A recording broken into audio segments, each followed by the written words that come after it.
Okay, so I've just got out the State of Unreal talk here at GDC 2024, and I've got some notes here, and I just want to go through kind of, the top level surface things of what I learned. So I'm going to keep looking down here. So the first thing was Tim Sweeney was unfortunately not there on stage. That's because he was in Australia fighting Apple, unfortunately, so he didn't come onto stage. Then they went over how Weta won an Oscar for their film War Is Over, based on John Lennon and Yoko Ono's music.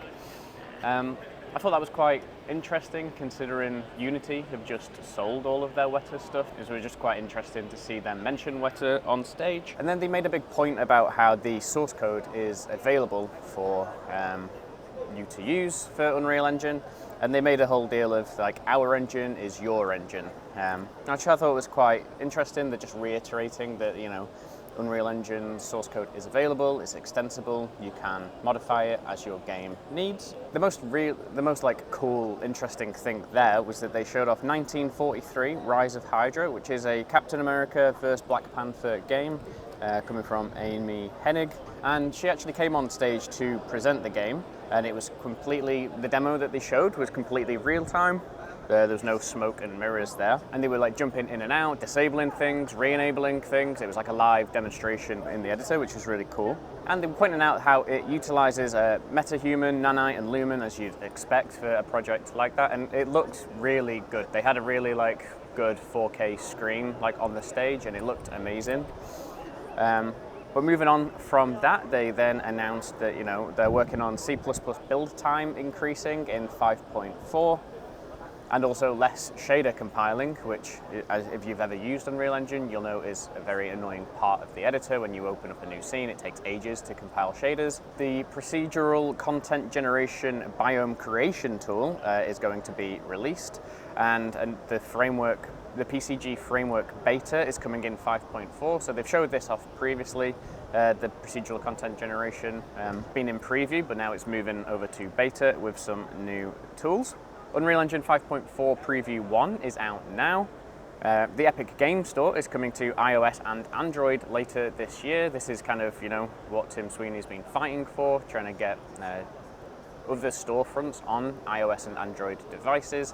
So they're going to lead the charge with that with Epic Game Store. So you'll be able to publish your mobile games to Epic Game Store, and that'll be kind of working across PC and mobile. Then they started to talk about Unreal Engine for Fortnite, which personally I don't have much of an interest in. I did, however, clock that apparently Avenged Sevenfold has an island in Fortnite, so I'll be, probably checking it out as a fan of Avenged Sevenfold. One really big announcement was that the primary development for Fortnite is actually going to move over to Unreal Engine for Fortnite in 2025. So one of the biggest complaints about Unity is they don't have a game to kind of move their engine forward, and obviously one of the good things about Unreal is they do have Fortnite to do that, and that's made Unreal Engine what it is today, and they're moving that over to Unreal Engine for Fortnite for all kind of internal development on Fortnite, so that's just going to make that editor even better. That was what they were getting at anyway. MetaHumans are now going to be available in Unreal Engine Fortnite, but only as NPCs, not as playable characters, and this includes like a new cloth simulation which is coming to them. They showed off a demo using Marvelous Designer to make clothes and get that into Unreal Engine for Fortnite. They mentioned something about Marvelous Designer. You get a free 1-year subscription. I think that's for all creators using Unreal Engine for Fortnite. I need to look into that a bit more. There was people cheering and clapping. I kind of missed exactly what that was. And they kind of ended talking about Lego coming to Unreal Engine for Fortnite. Specifically that you're going to be able to start using the Lego assets in Unreal Engine for Fortnite and Lego Creative Mode.